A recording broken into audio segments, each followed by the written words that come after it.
Je vous présente en bref Ekaterina Kondratьева, qui est saint-pétersbourgeoise, elle est enseignante-chercheur, elle pratique aussi la traduction, elle est interprète, elle est traductrice de la littérature française et russe, et elle est poète elle-même, francophone et russophone. Et le titre de sa communication est Vie toute faite, vie infinie, Jeanne d'Arc comme avatar du texte inachevé Enuma Elish d'Anna Akhmatova. Merci beaucoup, merci de votre présentation. J'aimerais bien sûr présenter juste une petite partie des recherches qui méritent bien sûr une étude beaucoup plus longue. Donc je voudrais parler de l'évolution du mythe littéraire, dont on a déjà parlé hier, aboutissant à la création d'un mythe personnel et nourrissant l'œuvre déjà mûre d'Anna Akhmatova. Nous la connaissons plutôt comme un poète lyrique très fin, portant attention aux détails et révélant la puissance de la parole épurée, qui donne une chose dans toute sa profondeur. Mais quand même, vers la période déjà plus mûre de sa vie, elle se fixe de nouveaux objectifs, sous conditions historiques et personnelles aussi. Elle tend à l'expression moderniste, objet du vif intérêt de la poétesse, qui cite quand même les noms de Thomas Eliot ou de James Joyce dans ses poèmes mûrs. Sa façon de voir le monde dans sa complexité se mêle avec l'atrocité de la vie aux conditions historiques. Et il faut redécouvrir le monde, comprendre les lois qui ne sont plus les mêmes, les lois physiques et les lois historiques, et les lois de l'existence humaine, les lois autrefois cachées, mais désormais introduites dans la vie réelle, avec l'absurdité tragique de nouveaux régimes qui causent une nouvelle réflexion existentielle. La quête du sens, là où on en est privé. Elle le fait, mais elle le fait à travers elle-même, le moi lyrique, avec et à travers sa propre vie.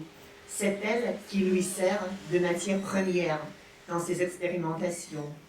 Et ça lui permet d'établir les lois d'une existence polymorphe et pluridimensionnelle, où se mêlent tragédie et absurdité.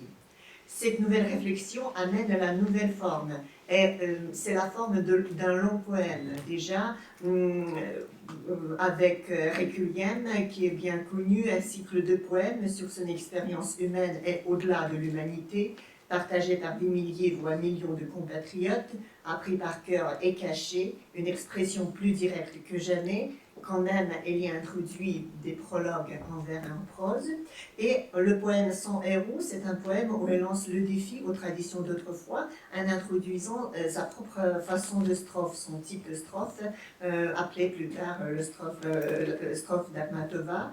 Mais bien évidemment, son texte le plus complexe, le plus à la fois exposé et caché, polymorphe et polyvalent, est un poème ou une pièce, appelée pièce d'après elle-même, où elle a vécu sa propre vie et même la vie au-delà de la vie du poète elle-même, est Enuma Elish, prologue ou le rêve rêvé, donc il y a 3 parties du titre, qui incarne la tentative de créer la structure unique, réunissant poésie, prose et théâtre, qui comprend la haute tragédie écrite en poème, en vers, et à la fois l'absurdité carnavalesque mise en prose. Déjà le titre, si on fait attention voilà, au titre, voilà, là c'est Akhmatova dans les années 40, une photo très connue, déjà à l'époque des événements qui ont lieu dans ce texte. Et c'est Anna Akhmatova à Tachkent durant son évacuation pendant la Seconde Guerre mondiale, et le dessin aussi d'Alexandre Tischler, un dessinateur très connu. Voilà, et donc on revient au titre. Déjà, vous le voyez, en 3 parties, il indique la complexité extrême de la conception du texte. Composé de 3 parties, il fait appel à la structure de la pièce en triptyque. Donc d'abord, le mot Enuma Elish, qui paraît un peu étrange, qui paraît étranger, évidemment une langue étrangère, qu'on ne connaît pas, ça fait semblant d'un mot magique. Et on n'est pas loin de la vérité. Ce sont les 2 premiers mots qui introduisent le poème cosmogonique babylonien sur l'origine du monde, qui est traduit aussi, autrement dit, épopée de la création. Ces mots Enuma Elish signifient en acadien lorsqu'en haut. Donc c'est juste le début de ce texte et c'est un peu le principe de la poésie lyrique, de mettre juste le début d'un texte au lieu d'un titre. Et Akhmatova connaissait très bien ce poème parce qu'à l'époque, elle était mariée à un spécialiste en acadien, Vladimir Chileko, qui était en train, juste à l'époque où Akhmatova était sa femme, de traduire ce poème en russe. Et donc elle connaissait très bien. Et pour un étranger, ça paraît vraiment une langue étrangère, une langue que l'on ne connaît pas. Puis on a prologue. Et c'est bizarre parce que prologue, c'est déjà une partie numéro 2. Et c'est le titre d'une pièce jouée à l'intérieur de cette pièce. Et déjà ça entame la problématique du genre et oriente le lecteur vers la forme romanesque. Même si cette partie met au contraire des vers en priorité. Elle est écrite en vers. Elle devait représenter cette pièce de théâtre, appelée prologue, écrite et jouée par l'alter ego de l'auteur, une certaine X. Et la troisième partie, le rêve rêvé. Donc encore une fois, une référence au genre, comme un sous-titre employé souvent dans la littérature romantique, voilà, le genre de rêve, etc.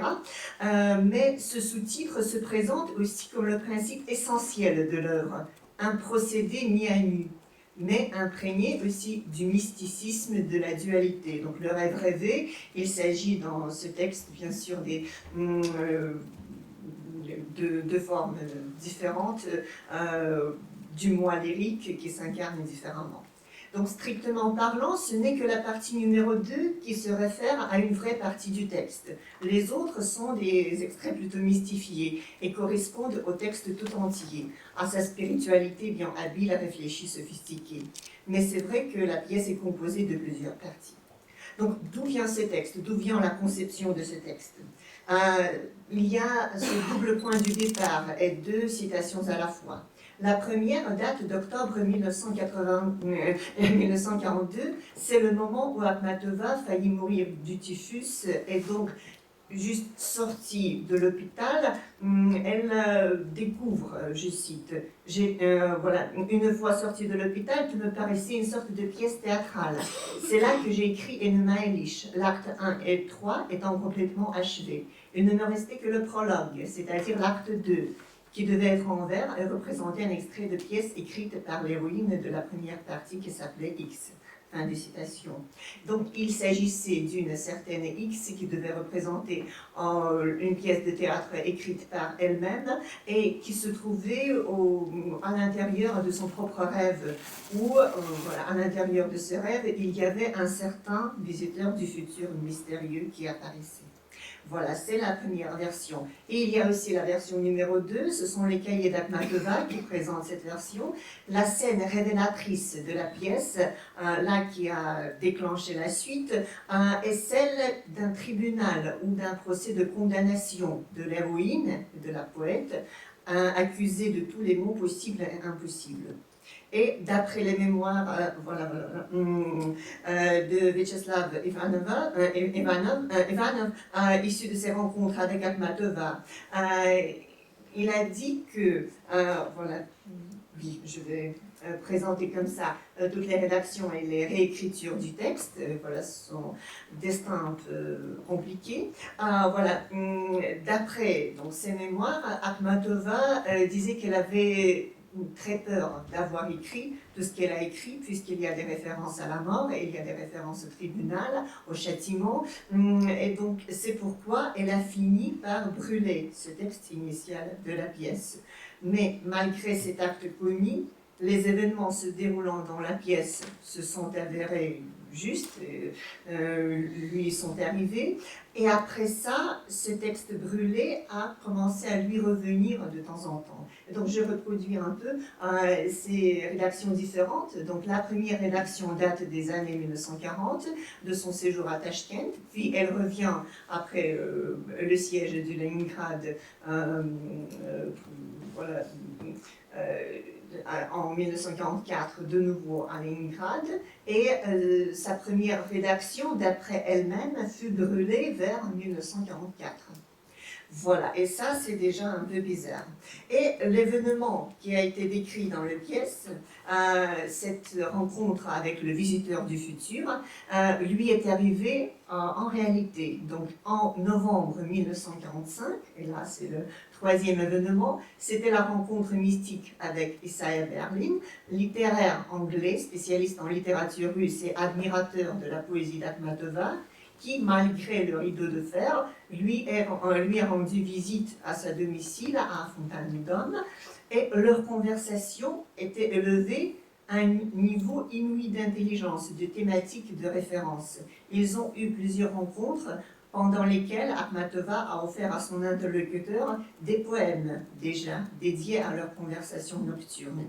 Il y a eu un cycle Cinque, en italien ce sont les 5 poèmes d'amour, et on ne sait jamais si ce que les deux ont éprouvé fut réellement amour, ou quelque chose de plus élevé, peut-être quelque chose au niveau dantesque. Donc elle dit dans ses cahiers, je cite, « La conversation a duré plusieurs heures de suite, la nuit durant. Pouvait-on appeler littéralement conversation? A-t-on prononcé les mots où on n'en avait pas besoin? S'agissait-il d'amour ou de poésie? Ce n'était pas clair non plus. Il n'y a qu'une chose qui est indubitable, c'est tout mon être qui était engagé pleinement, au niveau que je n'avais jamais pu anticiper. » Fin de citation. Et je montre les... Voilà, c'est Isaiah Berlin, et c'est la première version de son poème, de l'un des poèmes qui fait partie de ce cycle, qui est dédié à cette rencontre. Et ça, c'est l'habitat d'Akhmatova à l'époque, là où la rencontre a eu lieu. C'est Fontaine-les-Dommes, maintenant c'est le musée d'Anna Akhmatova à Saint-Pétersbourg. Et voilà encore quelques photos reproduisant ce musée. Et je reviens à... Voilà. Donc en novembre 1945, c'est la première rencontre, et par la suite, bien miraculeusement, l'année 1946 fut l'apogée de la reconnaissance d'Akhmatova. Elle était invitée à des récitals, elle a eu beaucoup de publications. Peut-être c'est cela qui a provoqué aussi ce qui arriva en août 1946, et c'est tout à fait le tribunal, le bannissement, alias mort citoyenne, comme Akhmatova le qualifia. Elle était exclue de l'Union des écrivains, et elle a été exclue vraiment de la vie littéraire, même plus de moyens de vivre, tout littéralement. Et donc, ce sont les conséquences pour elle de cet événement qui a eu lieu en 1945, juste avant. Il y a donc certaines versions aussi de cette première rédaction du poème brûlé. Donc, pour Akhmatova, c'est en 1944 que le poème, la pièce, a été brûlée pour la première fois. Mais si on regarde les événements de plus près, on va voir qu'il y a aussi une autre version qui a été aussi certifiée par plusieurs amis et écrivains. Par exemple, il y a Nadezhda Mandelstam qui le dit déjà, et qui dit que le poème a été brûlé en 1949. Et c'est une raison bien plus fiable, parce que c'était justement le moment de l'arrestation de son fils. Ce n'était pas la première, mais c'est en 1949, et donc par crainte de le trahir dans ses écrits, dans ses poèmes, elle a fini par brûler plusieurs ouvrages et plusieurs brouillons, y compris le brouillon de cette pièce. Donc c'est un peu plus fiable. Il y a aussi deux explications. Voilà pourquoi, le pourquoi que l'on pose, pourquoi cette rencontre avec le visiteur du futur, pourquoi ces conversations ont abouti à un déclenchement, voilà, un tribunal, à ce bannissement. Il y aurait deux explications. La première, tout à fait banale, c'est l'atmosphère de l'interdiction totale de l'être humain, juste opposé à la pression totale. Le rideau de fer déjà installé entre l'Union soviétique et d'autres pays, et tout de suite l'apparition d'un jeune littéraire étranger, mais qui parlait russe, semblait vraiment mystique, à déchirer ce rideau si méprisable. Et bien sûr que cela causait l'anxiété, voilà, des conséquences possibles auprès d'Akhmatova. Et il y a la deuxième explication qui est bien métaphysique. Cet événement qui a eu lieu était de l'ordre de l'au-delà, dépassant le réel et le possible, mêlant amour, spiritualité, art, etc. Et donc comme ça ne pouvait pas rester sans conséquence. Et le châtiment venait par lui-même, se prononcer comme un peu la force fatale des tragédies grecques. Et il s'agirait, voilà, si quand même le texte du poème a été brûlé en 1949, qu'il s'agissait d'une mystification. Voilà, Akhmatova disait que le poème était brûlé avant. Et il se peut vraiment que c'était une vie mystifiée. Donc, les événements du poème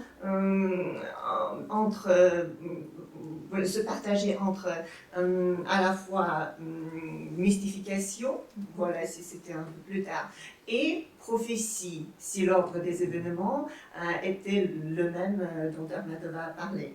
Et on pourrait dire que ce principe de la vie élaborée, de la vie mystifiée, fut vraiment important pour Akhmatova. Et donc on revient à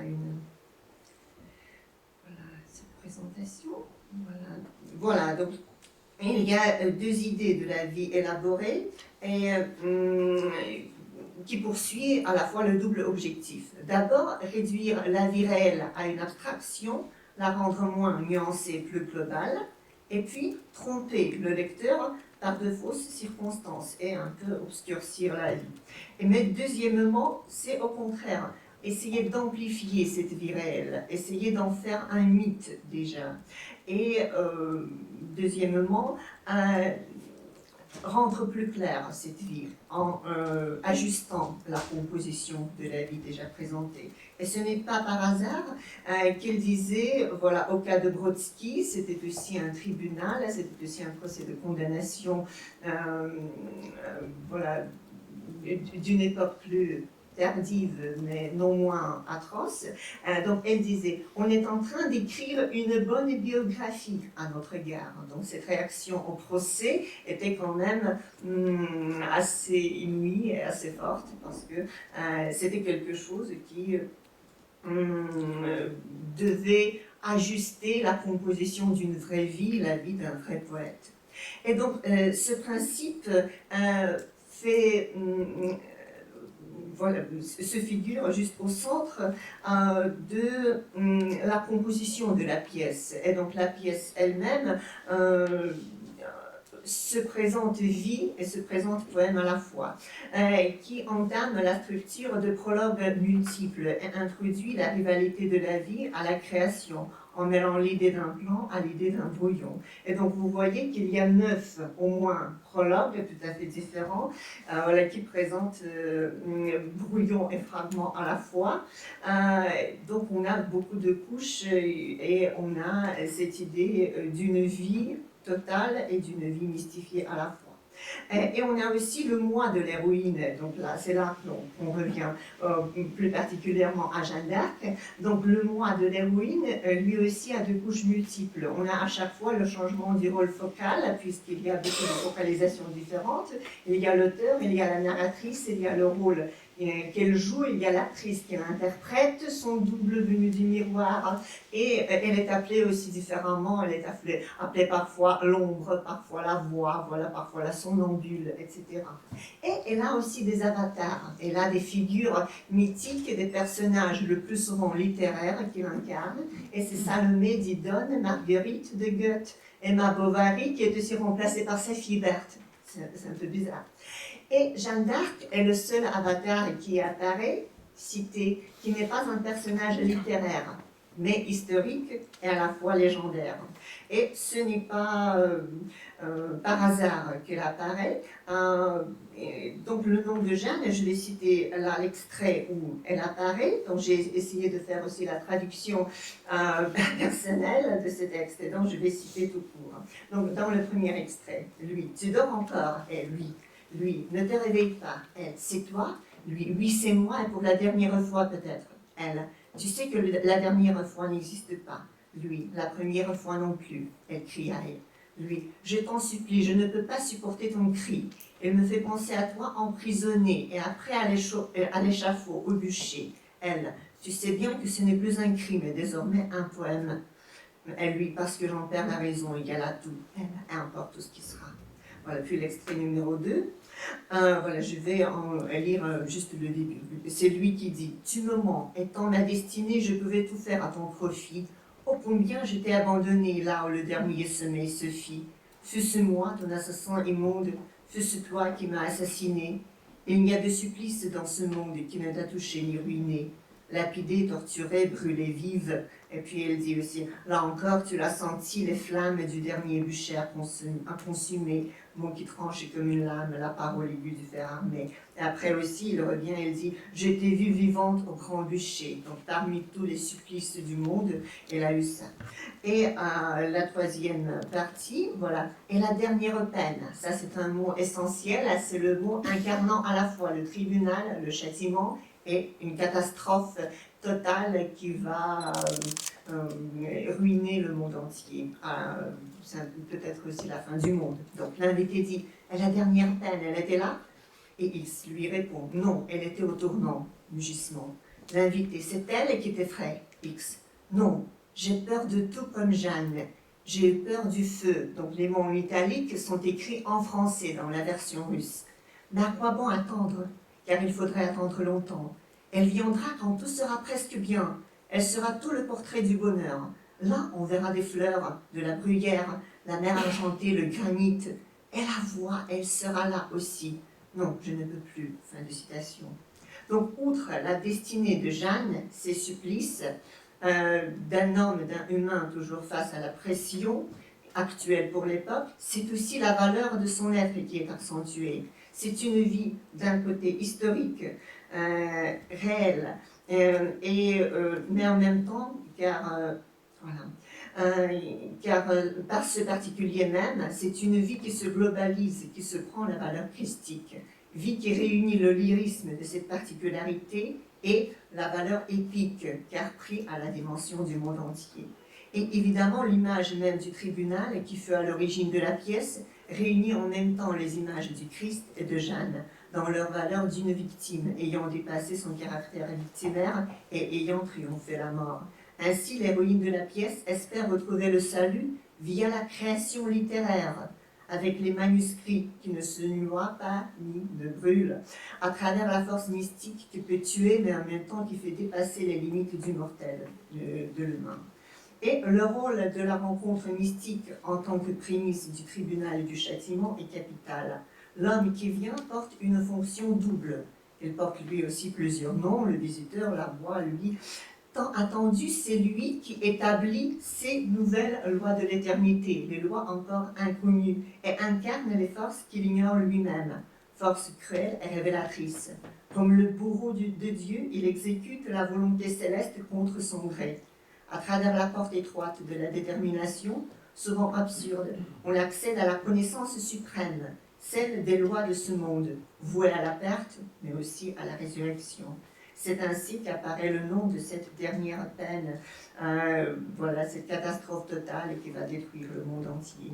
Cette rencontre spirituelle entre le somnambule et son visiteur mystique s'élève au point difficile de la montagne des Oliviers. Et ce n'est pas par hasard qu'on lance voilà, une phrase comme ça, mais c'est l'ombre qui dit, c'est l'homme, c'est pas la femme, mais quand même. Donc ombre dit, vous allez m'attendre? Elle répond, non, jamais. Je sais, je saurais que tu n'allais jamais revenir. Ombre dit, mais je reviens en été. Puis il balbutie, et là encore une phrase qui est écrite en français, à Pâques, voilà, la Trinité, qui peut signifier à la fois jamais et la résurrection de cette ombre, de cette vision, de cette visite, donc à, encore une fois l'expansion de la vie portée à son fin.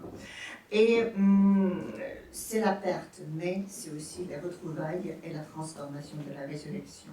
C'est ainsi que l'héroïne elle-même dépasse l'absurdité des décrets totalitaires qui le condamnent voilà, à la perte de la vie. Grâce au lyrisme profond et mystique de la pièce, d'une vie bien construite et élaborée, la poétesse, comme ça, se sauve de l'anonymat. Ce n'est pas elle seule qui perd. Ce n'est pas elle seule qui est châtiée durant les années difficiles, plus que ça, de la terreur. Elle n'est pas la seule à avoir éprouvé la peine de ce siècle, mais l'exclusivité de son histoire particulière la délivre de ce tombeau inconnu, soit oublié, auquel elle est vouée. Le sens caché de l'existence complexe, d'une vie inachevée, alias infinie, peut être retrouvé à travers cette vie élaborée qui fait quand même comprendre. Et c'est l'image un peu qui incarne, voilà, c'est l'image qui les deux photos qui ont été faites réellement au jardin de Fontaine-les-Dommes, là où il y a le musée d'Akhmatova maintenant. La rose sauvage aussi, l'une des fleurs symboliques pour Akhmatova, citée plusieurs fois dans ses œuvres mûres, et bien sûr le livre qui l'incarne et qui incarne cette vie qui continue jusqu'à présent. Je vous remercie de votre attention. Merci de votre accueil.